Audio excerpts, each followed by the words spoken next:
And we are live.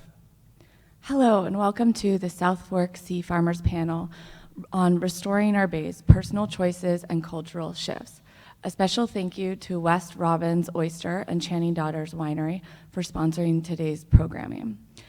Today we have Sean O'Neill of Bridgewater Environmental Services and former Peconic Baykeeper, as well as Dr. Judith Weiss, Professor Emerita of Biological Sciences at Rutgers University, talking about nitrates, phosphates, and how on the east end of Long Island, what we're doing to try to clean up our waterways. I am a freelance journalist covering environment and climate change with The Guardian, The New York Times, as well as the Southampton Press. I'm going to turn things over to Dr. Weiss to share a PowerPoint presentation on nutrient pollution.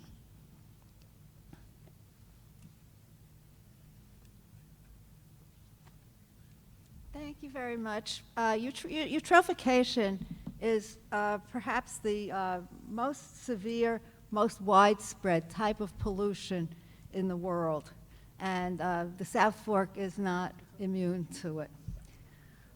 Starting with a little bit of general marine biology, we have here, can you see the pointer? No. Anyway, on the left, we see, I can go over here. Over here we've got the primary producers, that is the plants. No, I think, yeah. Okay, I got to go there. On the left side, we've got the seaweed and the phytoplankton, which are basically the primary producers. That is, they photosynthesize, and they're the bottom of the food web in any environment. And in our ocean environment and estuaries, we have small zooplankton shown on the top, and then shellfish like mussels and limpets and so forth that consume those primary producers, the plants. And then they in turn are eaten by somewhat larger things and then eaten by larger things. So we go up from here to fish, birds, large crustaceans like lobsters. So that's a basic, a general aquatic food web. Where do nutrients fit into this? Here's another look at the food web. And at the bottom of the picture on the left, my pointer just doesn't show up, you see phosphate and nitrate. Those are the main nutrients we're concerned about. They get incorporated into the phytoplankton when they photosynthesize. Photosynthesis requires light and carbon dioxide. You may have learned that back in school. And it also requires these nutrients. So that going into the phytoplankton, which then get eaten by the zooplankton and work their way up. The nutrients are mostly nitrates and phosphates. They're taken up from the water by these plants, and by taking them up, the concentrations decrease in the surface water. However, when things die and dead bodies are decomposed, this is primarily done at the bottom, so that the bottom, these nutrients are regenerated. So we have essentially a cycle where the nutrients are taken up into plants and animals, and then when they die, the nutrients are restored to the water to be taken up again. So it's a cycle. Nitrate is the most important in marine environments and phosphates in freshwater. Now looking at what's going on down in the bottom, it's bacteria and fungi that are called the decomposers. They take care of decomposing the dead animals and plants, primarily down in the bottom. So they're breaking down the plant and animal material, releasing those nutrients that can then be reused. So we have a recycling. Now, where does eutrophication fit in? Eutrophication is an excessive input of nutrients. Too much of a good thing. The excess nutrients can come from what we call point sources. That really means a pipe going into the water. Most of these pipes would be from sewage treatment plants. And these can be regulated by EPA or DEC because it's a pipe and you can measure what's coming out of the pipe. And the Clean Water Act is the law that regulates these things. However, another important source of these excess nutrients are what we call non-point solutions. It's diffuse. It's runoff from rain. It depends on land use. You put fertilizer on the land, it doesn't run off. It doesn't come off in a pipe. It just diffuses off when it rains. So it's a non-point source. Septic systems also are non-point because they will release the nitrogen into groundwater, which will seep its way out into the surface water eventually. Difficult to measure and regulate non-point sources. There's also agricultural sources. In terms of fertilizer used on farms, only a small percent of, about 18% of the nitrogen and phosphate that's used actually ends up in the plants being grown.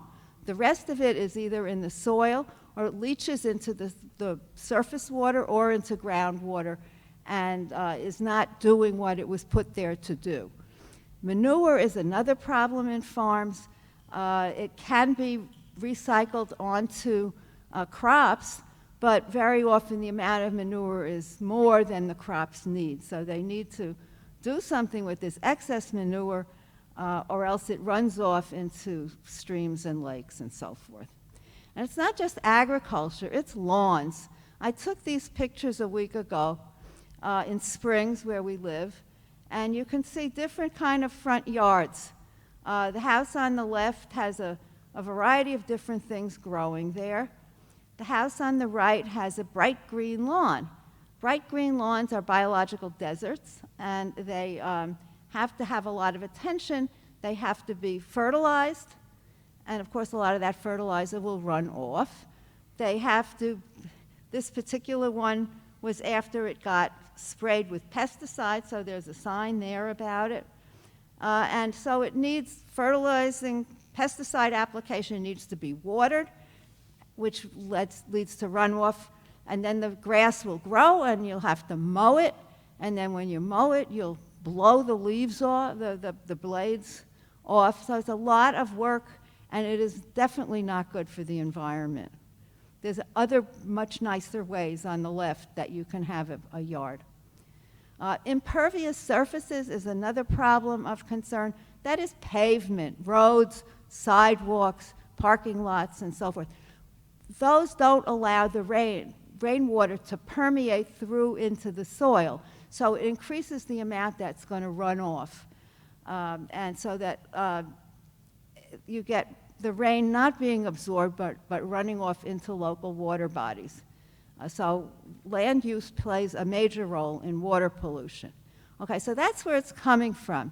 The next part of the talk has to do with what does it do? And what it does is a lot of things that we don't really like. You have a large increase in phytoplankton, a bloom. Now, bloom sounds like a good thing, but a bloom is really too much of a good thing. Some of these phytoplankton may in fact be species that are toxic. We call them harmful algal blooms, abbreviated HAB. There's also an increase in the large seaweeds, such as the sea lettuce. You may see large overgrowths of sea lettuce as well. And all this leads, and I'll get into how, to decreased dissolved oxygen, we call DO, which you also will see decreased water clarity, and you will see fish kills when all this goes on. Looking at the low DO, what we call hypoxia, the algal bloom uses up oxygen at night. We know it photosynthesizes, but only during the day. And during the day, they use up CO2 and give out O2. But at night, when it's dark, they don't photosynthesize. They are respiring, and they are using up oxygen and giving off carbon dioxide. And so that's at night, and that's also much more so when the plants and animals are decaying and falling down to the bottom. That's when you get a lot more decay, which is a lot of more respiration, which is using up more O2 on the bottom and giving off more CO2 on the bottom.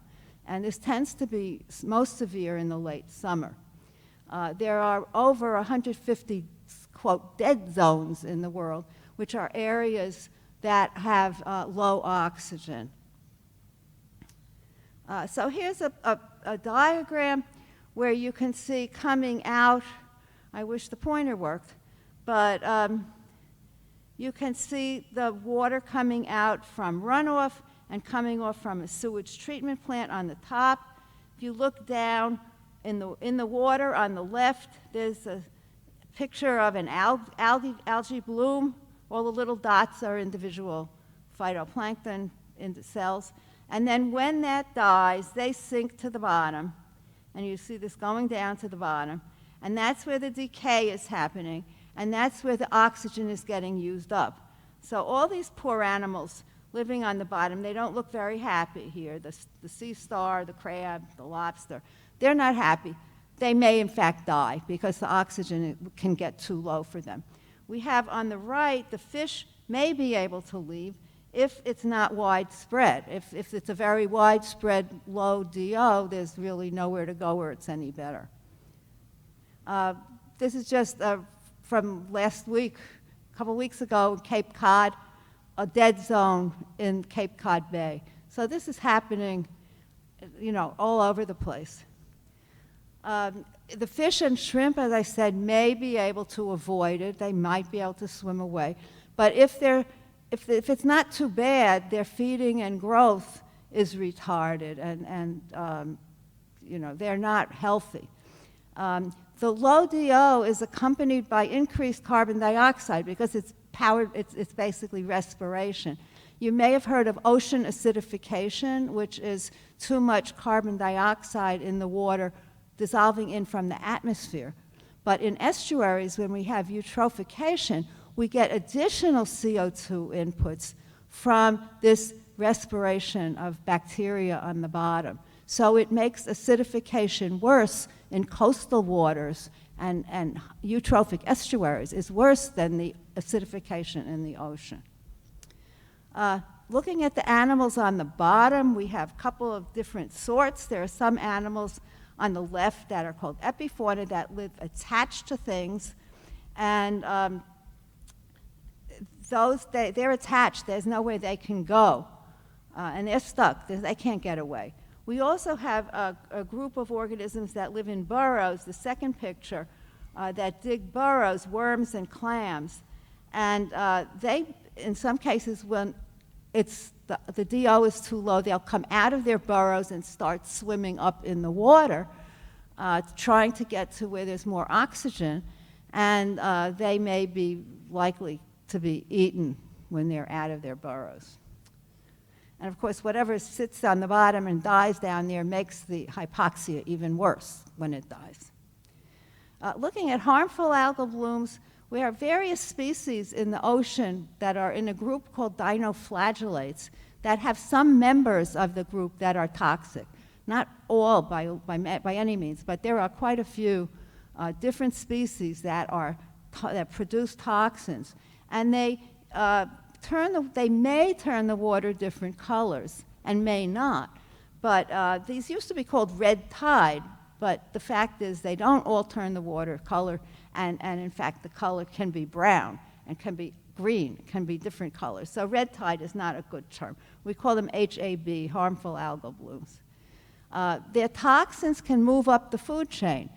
If they're eaten by shellfish or other things, shellfish are not terribly susceptible to it, and shellfish can store these toxins, and then when something eats the shellfish, they could get a lethal dose.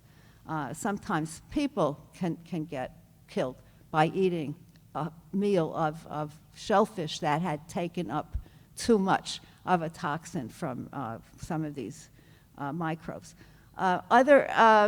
So we have some pictures of different sorts of discoloration. This on the right is a microscope picture of Alexandrium, which is one of the species of dinoflagellate that causes a harmful algal bloom. It causes a disease called paralytic shellfish poisoning. There are other ones cause a disease called neurotoxic shellfish poisoning. And then there's diuretic shellfish poisoning. So you get it that a lot of these things are stored by shellfish you've got to be careful about your shellfish. There are also harmful algal blooms in freshwater, and it's different kinds of organisms causing it. There's cyanobacteria or blue-green algae, and we had some really amazing incidents in Lake Erie where the water, you can see the green slime that was there in Lake Erie some summers. And this can kill off dogs or cattle or anybody that drinks the water. So you see this food chain is very complicated, and if harmful algal bloom in red there, you can have effects at all levels on the food chain when you have harmful algal bloom. At any level in the food chain can be affected. Here was some years ago, a bunch of whales died near Cape Cod, and that was because of saxitoxin bloom. It was Alexandrium that was accumulated in mackerel that the whales had eaten. So it can be some spectacular things. Here's the common way for humans to be come in contact with these toxins is through shellfish.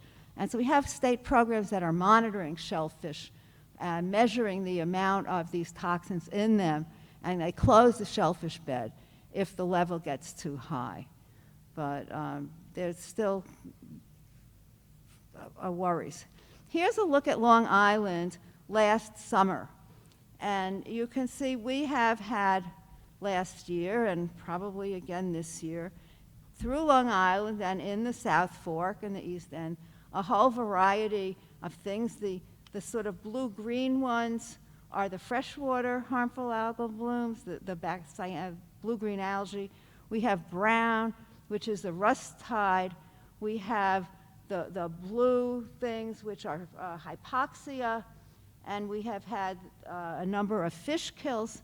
So, we have it in spades out here, and in our estuaries and in our freshwater ponds. What can we do about it? Well, we can control agricultural inputs. There are methods, conservation, tillage, terracing, that are ways of growing a crop to reduce runoff. And then there are buffer strips. The third picture down shows other kind of vegetation at the edge of the creek. That's a buffer strip that will catch the runoff before the runoff from the farm gets into the water. You can reduce fertilizer use and recycle manure, restore wetlands, which can absorb the nitrogen to a degree. All of these policies are voluntary. This is not a regulated thing, so it is requiring the cooperation and willing cooperation of the farmers. Lawns is another thing. If you have a bright green lawn and you're tired of spending all the money and having all the work to keep it bright green, you can plant native species, reduce your pollution runoff into the water, and invite nature to come back to your yard. There are treatment wetlands where marsh plants can be put on the edge and remove a lot of the nitrogen. There's also seaweed farms, and seaweed farms can absorb a lot of the nitrogen from the water. And so it says here it's equal to upgrading septic systems on 8 to 18 homes in a 1-acre kelp farm. Now, shellfish restoration, which is, I guess, what most people in this organization are involved with. Shellfish are, yes, they live on the bottom and they're susceptible to eutrophication, but they also can help combat it. They're filter feeders, which means they are eating the phytoplankton. So if you have a lot of them in the water, the phytoplankton bloom will be reduced. and they will be taking it in. And oyster reefs are, of course, also excellent habitat for many other marine species. So restoring and growing and gardening oyster and clams is a way to combat some of these problems of eutrophication. And I'm done.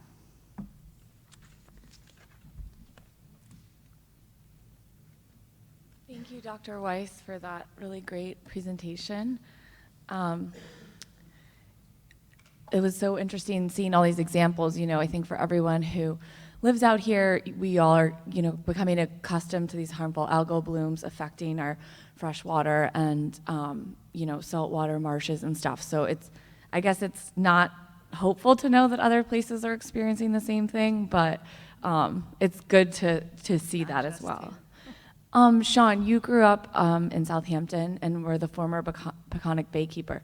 Can you share a little bit about your experiences fishing on the East End and what you've seen in your lifetime in terms of water quality degradation? Sure. So in my, 30 years of true, more than that, 35 years of fishing, both recreationally, commercially, both for dollars and for fun. It's stark. It's stark, the differences from my childhood to now. Just commenting the other day out with friends how, the fishing season used to start on Long Island on St. Patrick's Day. That's when flounder season would open, and every deli, every bait shop, the bay was filled. Every bay was full of boats, and it was full of people, and there was action, and there was people, out there. Now, you don't see boats in the water till May, maybe June. Any sizable amount of fishing activity because the inshore fisheries have kind of went kaput, and a lot of that has to do with habitat degradation. It's fascinating to me now. I'm sure you all watch the news and see all these reports of sharks all the time, right? Sharks off our beaches and whales off our beaches. It's fascinating that the places, the inshore spots, the bays, the estuaries, used to be the bastions of life, and now that's sort of shifted out into the ocean. That where more things are, where there are more sharks than there are flounder now, and that's bizarre, right? That's not a healthy ecosystem, and it's because that's where things can live now, and that'll work for a while. And we'll see a lot of stuff on the beach for a while until that becomes the next dead zone. And so more sharks than flounder. I think that shouldn't be so. And, I feel like that could be like a good environmental bumper tag. Right. Dr. Weiss, could you share a little bit about how estuary acidification happens worse and faster, as I understood it from your presentation, versus the ocean? Because, as Sean just mentioned, I think that's something that we see on the South Fork a lot.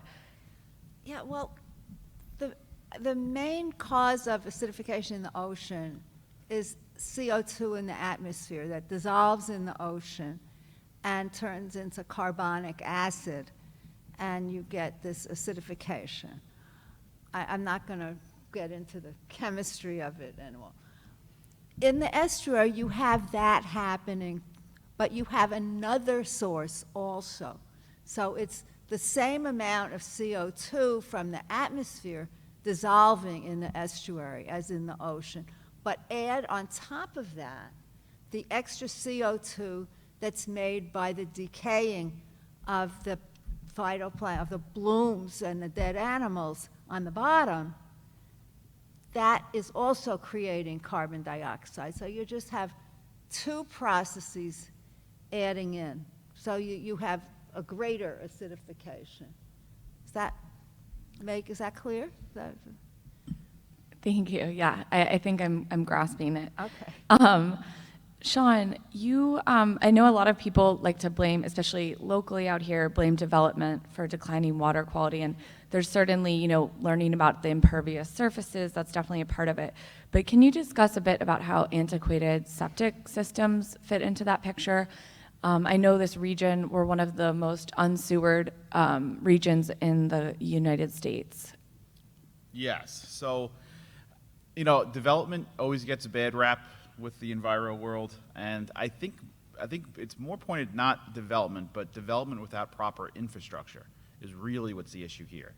You know, you had a rapid development of the East End without, you know, the sewage treatment capacity to treat all the houses that got developed. So we have, you know, as you mentioned, antiquated septics and cesspools. You know, cesspools, which are basically Roman era technology. You know, you have 500,000 septics and cesspools in Suffolk County alone. It's over 70% of all houses are on this technology, which has existed basically since ancient times. It's a hole in the ground. You know, it's a hole in the ground, and that's where the stuff goes. So it's bizarre to me that, you know, in a place like the South Fork, which is, you know, some of the wealthiest, some of the most progressive places in America, that you have, you know, people's waste going into holes in the ground, and it's you know, sort of like the shark thing. Just blows my mind. But anyway, that's where we're at, and I think for a very long time, you know, Long Island being basically a big sandbar, we haven't had to deal with our water pollution issues directly, blaming them on septic systems and whatnot, because it's almost like a filter, right? That we have that's perfect soil in most places for water just to go right down. And so for years and years and years, we never actually saw the problem because we were, you know, sitting on a Brita filter, basically. You know, that we were not having to deal with the problems that if we had different kind of soils and whatnot, where the issues would be more apparent quicker. So it's coming to roost. You know, it's coming to roost, and we're dealing with, you know, basically post-World War II, those years and years and years of development without infrastructure, and that's why we're experiencing what we're experiencing today. And can you share a little bit about Bridgewater Environmental Services and the work that you do with homeowners? Sure. So I'm the president and co-founder of Bridgewater Environmental Services. It started as my previous employment at Peconic Baykeeper. We did a project with these new innovative alternative on-site wastewater treatment systems. So think of them as little mini sewage treatment plants in your backyard. We did a community in Southampton, the North Sea Beach Colony, where we were getting homeowners to sign up, getting government funding for them to put these systems in the ground, and basically taking them from point A to point, you know, X. Everything from the permitting to the grants to finding, to doing the design of the systems, to finding installers to install the systems. We just kind of ushered the whole thing. And when this happened, and coincided also with Suffolk County's big push now, the Reclaim Our Water initiative, to replace these septics and cesspools with these innovative alternative systems in areas where sewers don't make sense. It just sort of was the perfect storm where, you know, I'm doing this from the environmental side. I've been working in environmental issues my whole life. And then I said, well, people need this. This is a complicated process with a lot of moving parts. They need a company that can basically do it for them. Basically, you know, get them the whole way through. So that's the impetus for forming Bridgewater. You know, me and my co-founders thought, hey, this is probably a pretty good idea. Let's do this. And here we are. Thank you. Dr. Weiss, you know, you had those very great pictures of like a healthy lawn and then maybe a lawn that we think is healthy but is actually not and contributing to kind of environmental damage. What are some other ways, you know, you mentioned kind of planting more native species, but what, you know, could you spell out for us, what are some of the ways that homeowners can affect change with this nutrient loading with their own yards? Well, by planting a variety of different plants, preferably native species, ones that don't have to get watered and fertilized. I mean, they may need to get watered, yes, but they may not need to be pesticides or fertilizers, or at least minimal. There is an expert out here, this is really not my field, but Edwina von Gaal runs a company called Perfect Earth, and this is her specialty. So anybody who is interested, I recommend finding Edwina to talk about that. Yeah, there's also Edwina, she's done the 2/3 of your yard planted for the birds, which is a big component of all of this. I know that initiative's gained a lot of traction. Also, New York State DEC, you can order like packets of native species from them in January, and it's $1 a tree. They come very small, but that's another great resource for native plants. I think that's something we've been seeing a lot locally of people kind of realizing maybe, you know, what looks good isn't actually good for my environment. Sean, can you share a little bit, you know, similar to people transitioning their lawns away from this, about the rebate programs that are available for homeowners, either on the county or the town level across the North and South Fork? Sure. So all across Suffolk County, there's 2 programs available to all Suffolk County residents: the New York State Septic Replacement Program, SSRP, and the Suffolk County Septic Improvement Program, the SIP. Both of those have $10,000 base grants, so for a total of $20,000 available to you to replace your cesspool with an innovative alternative system. There's also other incentives. There's a low to moderate income county grant of $5,000, and the threshold for it is very high, what's considered low to moderate income. There's a $5,000 incentive to use a pressurized shallow drain field, which reduces nitrogen effluent even further. So that's available to all Suffolk County folks. Now, on the east end, there are additional town programs available. In Southampton, there's a sliding scale with a maximum, it's income dependent, with a maximum of $20,000 available for these systems. In East Hampton, depending on if you're in a water protection district or not, there's a $15,000 or $20,000 grant program available. And in the town of Shelter Island, I believe it's $15,000.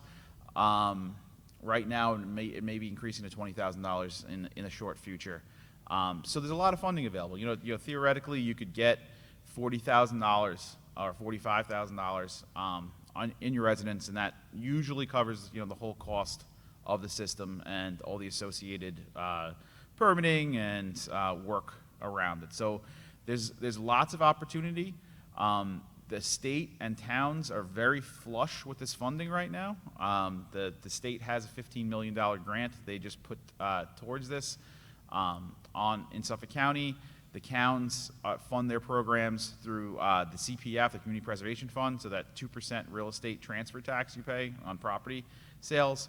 And like I tell everyone, you know, there's never been more property sales in the last year and a half.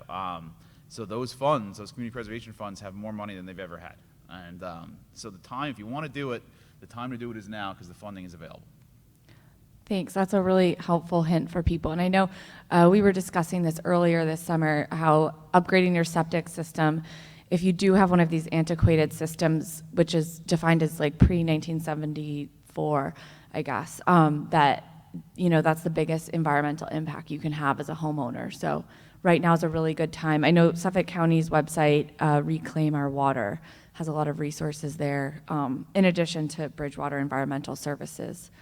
Dr. Weiss, how does kind of climate change play into all of this with the harmful algal blooms? It just makes it worse. I mean, things will grow faster when the temperature is higher. And climate change also will lead to climate change is one effect of greenhouse gases in the atmosphere. Another effect of CO2 in the atmosphere is it goes into the ocean and causes ocean acidification. So as that gets intensified, there will be greater ocean acidification and greater estuary coastal acidification. So the whole thing will just get worse. And bear in mind, I didn't talk about this because this wasn't exactly the theme for today, but the most vulnerable, susceptible animals to acidification are shellfish, the very ones that most of the sea farmers are concentrating, oysters, scallops, clams, and so forth. are the most vulnerable ones, and there have been big failures in the West Coast, in Oregon and Washington State, in aquaculture for shellfish. It hasn't happened here yet, but it's likely to happen sooner or later here too. Yeah, and so, you know, in your slideshow, you were mentioning these toxic algal blooms in different places. And I know locally in 2012, a dog died after drinking water from Georgia Pond, and it was they did an autopsy and was attributed to a toxic algal bloom, which was a big wake-up call and kind of, you know, I think put the idea of figuring out how to clean up the ponds here. How does this region compare to, you know, those other ones that you were sharing in the slideshow with regards to harmful algal blooms? How does what? This region, like the South Fork, compare to those other ones that you were sharing with us? Cape Cod seems to be ahead of us. Oh, interesting. I don't know why, but it was well over 10 years ago, probably 15 or 20 years ago. I was reading about problems of you know, eutrophication in bays in Cape Cod that was attributed to old septic tanks. And I said, wow, I thought to myself, you know, this is interesting. Long Island is pretty similar to Cape Cod in many ways. Boy, we're lucky it doesn't happen here. And then a little later, it happened here, you know. I'm not sure why Cape Cod, maybe Cape Cod is more developed. I don't know why it happened there before it happened here. But when it happened here, I was not surprised. Sean, what other advice do you have for people that are living on the water in addition to upgrading their septic systems? Sure. You know, water use is a big one, where, you know, the classic picture. So I used to work at Perfect Earth Project for Edwina as a director of education and outreach. And one of the things Edwina would have me do all the time is drive around during a rainstorm in East Hampton and take pictures of people that have their sprinklers on. Right. And we used to post that up on social media a lot, and it's interesting because it really is the greatest shaming tool you can use, because you can like really figure out who's doing what. But stuff like that, you know, if you have your sprinklers, if you're using it during a rainstorm, it's a huge waste of a resource. But the more water you're putting on in these fertilized lawns, and you're going to get more runoff. So anytime you continue adding, you know, some watering is fine, but using more than the plants can actually use, you're going to get runoff, and anything that's in the soil, excess nutrients, pesticides, you know, whatever, gets into the water. So that's one. Obviously, planting native plants, buffers, that kind of thing. Something between you. You don't want, you know, lawn to water, like lawn to bulkhead to water. That's about as bad as it can be. So you need something. You need something to catch it. And I'll say this is my wife is a restoration ecologist that works a lot in restoring places for the Long Island Sound Study, and she's a fervent defender of Phragmites, which everybody hates. Yeah, so everybody hates Phragmites, and yes, it's not native. That's debatable. It's not really native, I guess, and it's not the prettiest thing, and it's not the most ecologically productive thing, but it's better than nothing, and it's better than bulkhead or lawn to water. So something. You need something between you and the water. And Phragmites, I mean, it's aggressive, but it's better than nothing. And you need things. You need to plant things also for erosion, because as we have sea level rise, as climate does change, you need to be able to combat that by having some sort of ecosystem going on. You can't just have shallow-rooted grass up against the water. It will fall in. Dr. Weiss, you just got so excited about Phragmites. Share with us. It's a small club that likes it. This is a small club. I didn't realize you were in the club. Phragmites is much better at sequestering pollutants than the native. This is a salt marsh species. It will keep metals out of trouble much better. It sequesters more nitrogen. Remember nitrogen, right? It will sequester more carbon dioxide because it grows bigger. It also, and one of my main obsessions these days is the fact that sea level rise is threatening the very existence of salt marshes. Salt marshes are intertidal, and as the waters rise, a marsh has two choices. It either has to rise up and keep up with the sea level, or it can migrate inland. If it doesn't do either of them enough, it's drowned and there's no salt marsh. Now, salt marshes are extremely important habitats for a whole variety of animals, and we're really very worried about them. Phragmites, which is continually getting sprayed and removed, enables a marsh to elevate much faster than the native species do. We did a study in New Jersey for the Department of Environmental Protection 2 years ago, looking at all the studies that had been done in New Jersey. I'm digressing from this, I don't know. No, this is interesting. I won't go for too long. But the only marshes that were keeping up with sea level rise out of several dozen marshes in New Jersey, from Delaware Bay, Barnegat Bay, Raritan Bay, and the Meadowlands, the major marsh systems in New Jersey, the only marshes that were keeping up substantially above the rate of sea level were Phragmites-dominated marshes in the Meadowlands. Now, you can say, well, if they can't rise up, they can move inland. New Jersey and Delaware Bay, yes, they can move inland. But in the other parts of the state, it's pretty well developed, and there's roads and houses and development right in there. So the marsh is running into a hard place and has nowhere to go. They call this coastal squeeze. And so if it can't rise up fast enough and it can't migrate inland, it's a goner.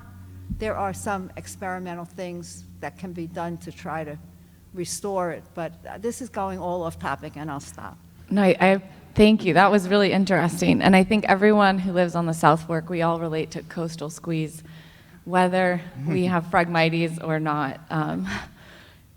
Could you share a little bit, you mentioned that only 18% of fertilizers, when farmers use them, actually go into production. What are some fertilizer alternatives for home gardeners? I know locally, with Montauk seaweed supply, kelp has been a real proponent, or one thing that people are really turning to. Do you have any other tips about that? This is kind of outside what I know about. Perhaps Sean, you know? So, fertilizer alternatives? Yes. I mean, you can. There's more organic, slow-release fertilizers now than there ever been. At garden centers, that kind of thing. You can do that. I'm a little bit of a rogue on this one too. So I hope Edwina's not listening too closely. It's more limiting the actual nitrogen and making sure the nutrients are being used. There's actually a study in Barnegat Bay. That was Save Barnegat Bay in New Jersey, that was comparing different fertilizer regimes and water pollution, and they actually found that like real low doses, micro doses, if you will, of synthetic fertilizers were actually healthier than using slow-release organic fertilizer, because the plants would use them quicker. So that it took a lot of science, so they had to kind of a scientific approach of dosing the plant exactly when it needed the nutrient and whatnot. But so to me, I think studies like that, it's not that organic is bad or wrong or anything. It's far from it. It's just that, to me, I think it's more the quantity than it is the quality. That, you know, we just put too much stuff down. And if you plant natives and you plant, you know, plants that are supposed to grow in coastal areas, you don't need fertilizer. And that's, to me, that's ultimately, you should not use fertilizer, period. That's my take. Great. And if anyone is watching at home and wants more resources, definitely check out Perfect Earth for all of that. I want to take the time. Does anyone in the audience have some questions? Yes. You mentioned the coastal squeeze, possibly eliminating the marsh. Can we ask him to take I'll the mask repeat off? it. So I can- Or- and- The coastal squeeze that would eliminate the salt marshes, what are the consequences of losing those marshes? The question was, what with the coastal squeeze, Right. eliminating marshes, what is The consequences. The marshes are extremely important habitat for breeding fish. Many fish will breed in the salt marshes. Many invertebrates are in the salt marshes. If you are interested in bird watching, this is the best place to go for birds. So it's a habitat for huge numbers of different species of animals. Also, a marsh protects human communities. If you had a house, this was from Hurricane Sandy in New Jersey, houses that had a marsh between them and the water were not damaged anywhere near as much as houses that didn't have marshes. The marshes are, you know, a place with slowing down the winds of a storm and slowing down the water in a you know, the rush of the water in a coastal storm. So it's protecting people against damage of storms. And it's also absorbing nitrogen, absorbing pollutants. It's doing wonderful things for us. It's it's preventing flooding. So we call these things ecosystem services provided by. So salt marshes are really doing important things for the biological, the ecological communities, but also for people living nearby. A marsh is extremely important. next question? And I'll just repeat it back so that the people at home can hear it. Thanks. The slides showing oyster reef and their filtering ability. And Long Island used to have many oyster reefs. How do you think we should reintroduce oyster reefs to the ecosystem, and what benefit would that have for the volume ecosystem? One of the slides showed photos of the oyster reef, and Long Island used to have a lot of wild oyster reefs, and we don't have them anymore. What are some how are some ways we can reintroduce them to the wild, and what are the benefits of that?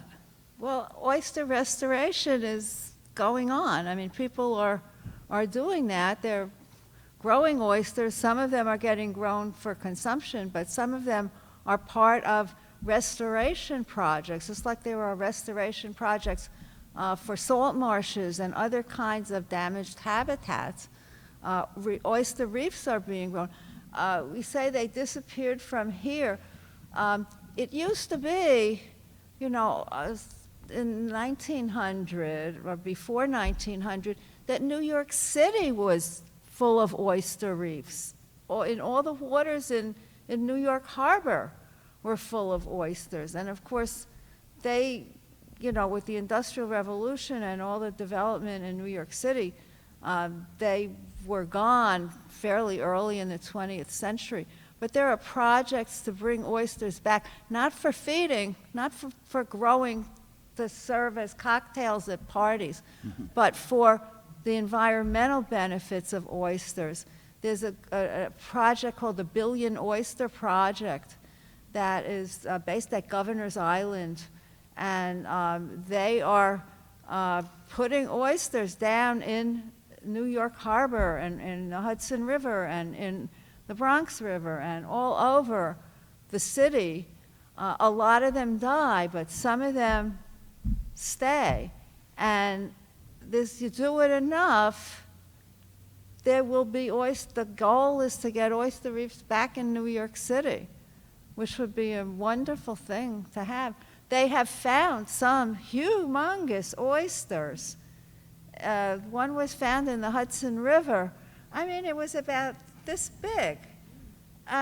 One, super old oyster that managed to live that long in the lower Hudson River of Manhattan. So, these are good things that are being done in a lot of places. I mean, this is just one of the places. A fun local fact, so half of the billion oyster project oysters actually started out their lives at Cornell Cooperative Marine Extension in Southold. Okay. So like 500 million of them are also from the East End. Do we have another question? Yes.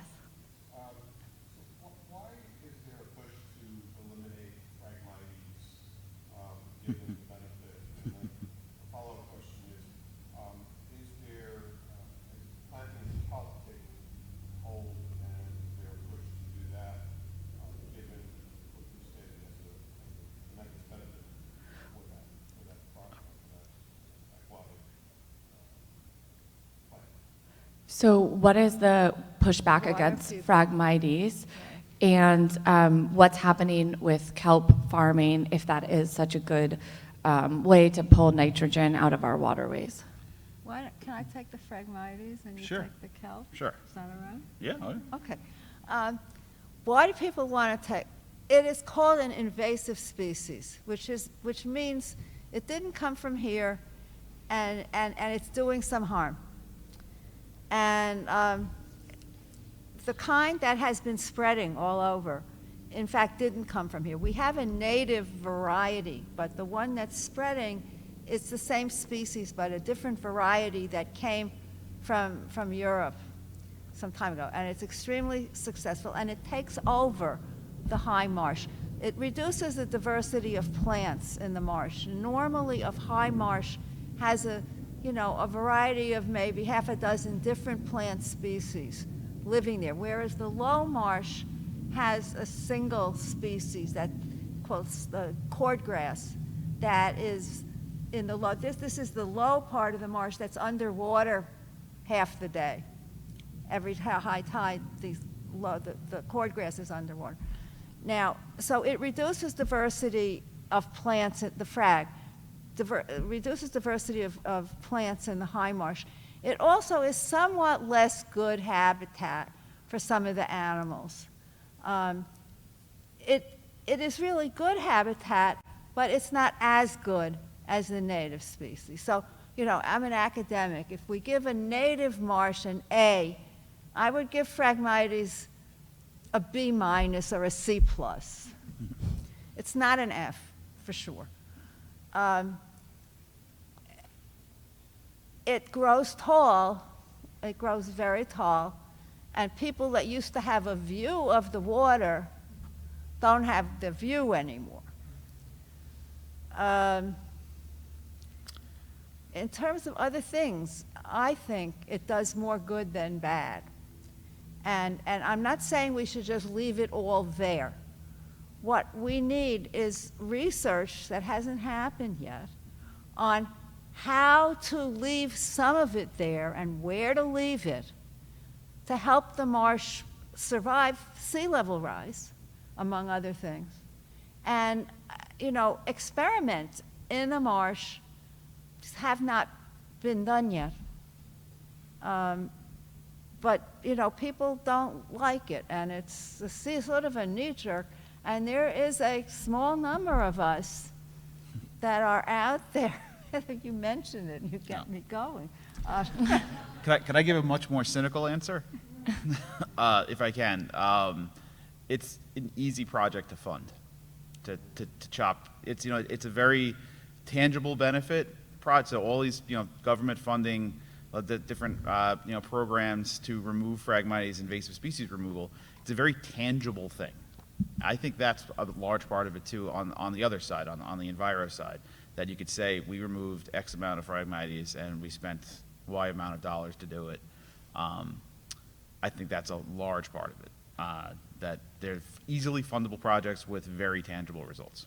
And the more cynical side of that is You gotta out there's a cynical? whole army of people who get paid to remove Phragmites. They don't get paid to leave it there. Is it Suffolk all County? all types of organisms. There's a whole slew of marsh managers, consultants usually, and they're big. Most of their salary, what they get paid for, is to kill Phragmites. I'm glad that we're enlightening people about the Phragmites conspiracy Well, in the environmental world. I feel like we need Michael Pollan to like write in defense of Phragmites. You know, that would help if you had like a It's famous. going to be a series of webinars from NOAA that we're organizing. You guys are giving me good article ideas. I feel like that could be something next. And then one of you guys want to talk about kelp farming? Sure. I kind of lost the specific question there. But, Sorry. all Is right, it taking so- hold? So it's wild. I think the only reason kelp farming hasn't already become bigger than it has, it's sort of in experimental stages right now on Long Island. I think it's not bigger simply because the wording of the aquaculture law in Suffolk County doesn't have kelp in it. It says the things that could be grown are clams and oysters and scallops and stuff like that. And the process, the government process of kind of adding that word, I guess, adding kelp to it, has taken years of people, studies upon studies upon studies, whereas, you could go to many other places where they do this, where it's very clear environmental benefit, very clear economic benefit for oyster farmers, basically gives you a winter crop, something to do in the off season. I think a lot of it is just there wasn't a ton of interest, and now there are interest because groups, like the one hosting us here, Long Island Oyster Growers Association, also like the larger groups, they're becoming more vocal. They're becoming more heard, and this is dynamite for them. This is a good thing for them. It's a good thing for our environment, and I think it's going to explode. I think it's going to be a big thing. And right now, there is actually, the kelp bill is on the new governor of New York's desk. And Fred Thiel, Assemblyman Fred Thiel, has been really active in pushing that through. He first started 5 years ago. So it still remains technically illegal, but the hopes are that before the next legislative session that they will sign it into effect, because it's kind of a win-win-win. And my story for The Guardian about this is actually out today. So if you want to learn more about legal kelp farming. We have time for one quick question.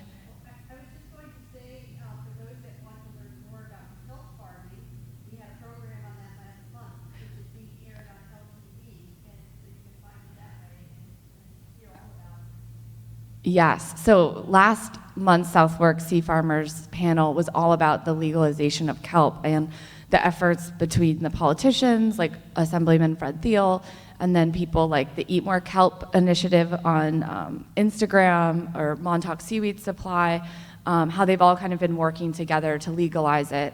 And when we look to other states like Maine or Alaska or even Connecticut, they're about a few years ahead, and Maine is actually about 10 years ahead in the kelp industry. And so a lot of people on the East End are thinking that it could be a good bolster to our maritime economies.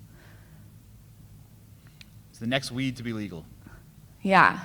As Assemblyman Fred Thiel said, he never thought that that the other weed would be legal, and then seaweed is now illegal. So there's been really great efforts on the parts of people in this region. Thank you everyone so much for coming and for tuning in at home. I want to say thank you to our panelists, Sean O'Neill of Bridgewater Environmental Services and Dr. Judith Weiss of Rutgers University. If we have a...